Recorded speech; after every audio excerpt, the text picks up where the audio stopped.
Plus, sweet treats from cheesecake cookies to chocolate donuts. We're going to make delicious desserts that are all gluten-free.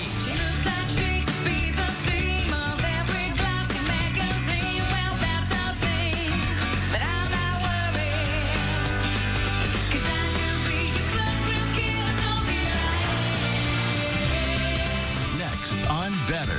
If you've got a sweet tooth, you're going to love this. Cheesecake cookies, glazed chocolate donuts, biscuits.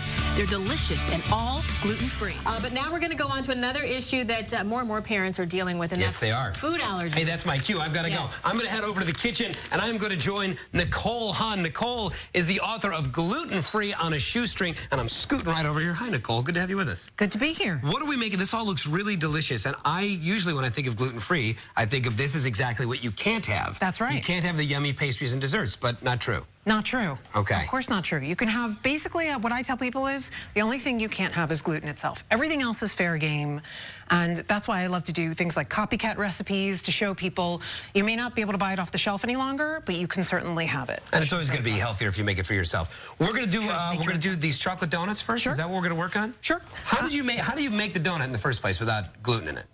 Well, basically, the main difference is that you use a blend of gluten-free flour. So no one gluten-free flour will be able to substitute one-for-one for wheat flour ever. Okay. And the truth is you can't really just take a conventional recipe and sub in a gluten-free flour and have great results. And I am a firm believer in good for gluten-free is not good enough. It's got to be just plain good, like passes the my kid's friend who has no manners test. Exactly. Well, exactly, because you're not going to, it's going to be very hard to get a kid to stick to it if it's not good. I mean, if it's just, you know. Right. I mean, my son is like kind of afraid. You know, he doesn't want to get sick. But I've got two girls who are not gluten-free outside the home, and they all have friends, and they do not grade on a curve. You know what I'm saying? Yeah, I know. They want the yummies to be yummy. That's gross. So we've made these. Just tell me real quick how we make these. It's just basically you use a blend of gluten-free flours, and then it's more traditional ingredients like Dutch processed cocoa powder, baking powder, you know, salt, oil, and we some fry eggs. them up, deep fry them? I didn't deep fry these, although I'm not anti-deep fry. Okay. But I didn't deep fry these. These I actually used a little electronic donut maker thing. The reason I like that, instead of just making them, putting them in a pan and putting them in the oven, is because it has two sides, so it makes a nice rounded donut on both sides. And you've got really beautiful donuts. So what we're going to do right now is a little glaze, a little topping for them. Right. We is a little bit of an overstatement. You're going to do that. I'm going to do it. Good. Well, that's good. I'll learn something. I love it. So I already made the glaze, and I pretty much stacked the deck. Okay, for you, but, I appreciate that. I can't get it wrong that way. No, exactly, exactly. So I made the glaze. It's really very simple. It's just confectioner's sugar, some cocoa to make it chocolate, and then some milk to make it liquid. Good. That's all. And you're just going to take it with two fingers, dip, and then replace. Take it out, and I put it right back in the rack here? Right, exactly. And then you're just going to let it drip off Let's see how I do this. There seems like there should be a tool for this, right? You know what? There probably is a tool. Well, you said it. I am that. Yeah, I didn't mean it like that, but okay. Neither did I. Okay. Hey, that worked perfectly. Look at that. I know. All right, these are good. And these are, I'm dripping chocolate on the table there, but these are donuts that anybody can eat and enjoy. Do you have a theory on why celiac and gluten-free is so much more prevalent now than it was when we were kids? You know, there's actually, I don't personally have a theory, but there's a lot of people think that it's because they modified wheat. Right. There is a higher incidence of it. It's not just, they don't think that it's just more diagnosis of already existing disease, because most people with celiac disease are undiagnosed. But they do actually think that there's a higher prevalence of it, and they're trying to figure out why. And there was actually just an article in the paper over the weekend about why they think that it's actually happening, and it can't be explained just by the modification of wheat. So there are other theories for why it might be. Well, whatever the reason is, we can have delicious chocolate donuts, and they can be gluten-free. We're going to take a quick break. When we come back, Nicole's going to show us more gluten-free desserts. We're going to do those, the cheesecake cookies, right? Yes, we are. Oh, that sounds good. I got to get the chocolate off my hands. Wait, I know how.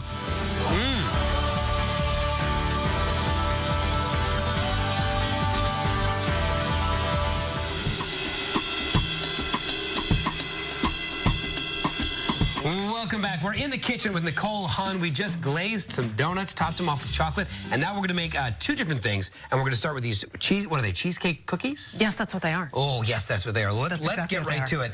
We're starting with a mix, and the mix right out of a box? This one actually isn't out of a box because I have a recipe in my book for a make-your-own cake mix. Oh, very good. You can just have it ready. But you could absolutely use a boxed gluten-free cake mix. There are a number of them out there. Okay. So you just start with that, and all we're going to do is add 2 eggs, 2 beaten eggs, unsalted butter, that's 4 tablespoons, and 8 ounces of mascarpone cheese and some vanilla. Love the mascarpone cheese. So just tell me, just put them in one at a time? Just put it in. Just put that stuff in there. Great. That's it. And then the butter, I'm going to have to scoop that out. Yes, you are. Okay. The butter's nice and soft. I need to remember to do that when I'm... You know, I leave butter out all the time, and eggs. And how much of this? The whole thing. Oh, these are none of my favorite cookies. I love mascarpone cheese.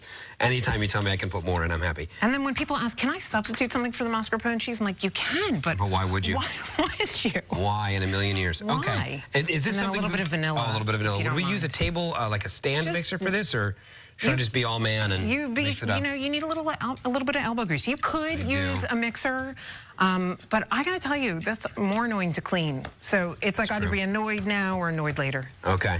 And just throw it all over the place. I'm going to just try to get it everywhere. Knock it out. So this ends up just being sort of our cookie dough. That's exactly what it is. And we bake them for how long? You bake them for 8 to 10 minutes in a 350-degree oven. That's it.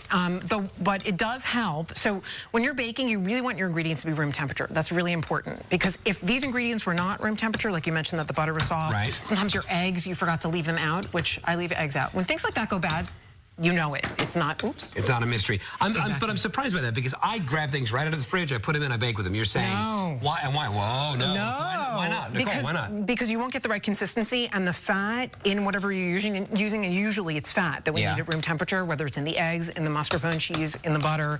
We really need the fat to be at room temperature so that it absorbs into the rest of the ingredients. Have you ever done this? Have you ever had some ingredients at room temperature and then maybe you add one ingredient that isn't and everything clumps up? Yes. It's because the fat, I'm sorry, it's there we go. No, you are schooling me, which is what you're here for. You knocked that right out of the park. Good job. All right, so then you've got your little melon baller thing here, right? Is this what we... That's not a melon baller. What is this? It's an ice cream scoop. Okay, well, all right. You know why a melon baller is really annoying? Because it doesn't have a spring-loaded thing to get it out. Ah, very good. So am I scooping with this? Yes, you are. That tells me my size, eh? And then, boom. I'm not going to touch that one. Okay, there we go. And these bake, I'm sorry, you told me this already. 350 for how long? 8 to 10 minutes. 8 to 10 minutes. Yep. I am not the best cookie sheet organizer, as you can see. There's no judgment here. I appreciate that very much. There really isn't. And they do spread a little bit. And we end up with these. Yes, we do. Let's talk a little bit about, I thought these were scones, but these are drop biscuits? They're drop biscuits. So usually I love making pastry. I love making puff pastry, all of those things. And people love the idea of puff pastry. They love it, right? The layers, the flakiness, and everything. But it takes a lot of time. There's a lot of doing and then refrigerating and then doing and then refrigerating. And not everybody spends all day in the kitchen like I do. You know what I'm talking about? So if you want to make biscuits, if you ever see biscuits with nice layers, lots of layers, that's like basically making puff pastry in a biscuit. Okay. So not everybody has time for that. This is a quick and easy book. Love it. You know what I'm talking about? Yes, exactly. We got to move on. So these are drop biscuits. They're a little bit more wet than other more traditional biscuits that you would pat into a round and then cut out circles. These are the dry ingredients, just real basic dry ingredients. Baking powder, salt, and a general all-purpose gluten-free flour. Right, exactly. It's got they're not all created equal, but this is a good one. And then this is just a cup of cold milk. You want this is different. Pastry is different. This is the time it can be cold. Pastry is different. Well, you're warm, but you want your ingredients to be cold. Exactly. So that's supposed to be cold. This is chilled butter. I chop it. Now, one thing I do differently, I don't know if you've ever heard about making pastry where they say to break it up until it's little pebbles. That doesn't make any sense to me at all. I like to have big chunks of butter, and then if we had talked first, I would have maybe had you put the butter in first. But you know what? It's all right. Because it's already made. Okay, good. But basically what I would have liked to have done is dump the butter in and then toss the butter in the dry ingredients. Got it, until it gets coated. Exactly. Because basically what happens with pastry is it's just chemistry. You want the butter to be very, very cold so that when it hits the heat of the oven, it expands, and that's what makes it flaky. And I'm not going to have time in our segment here to mix this up completely, but I would once again, I would get with my ice cream scoop them on, and these bake up for how long? Those are about 15 minutes. 15 minutes at 350-ish? 375, 400. Very nice. And these are really good recipes. And the thing I love about them is that you wouldn't know they were gluten-free. That's the whole thing. If you weren't told. Nicole, thank you so much for being with us. Audra, come have a cookie with us, Audra. You can find these recipes on our website, bettertv.com, or in Nicole's book, Gluten-Free on a Shoestring. Yeah, try them. They're good. I'm going to try it. And you did a great job over there. Thank you very much. Look at that. Yeah, it's a very nice job. I appreciate that praise. I love it.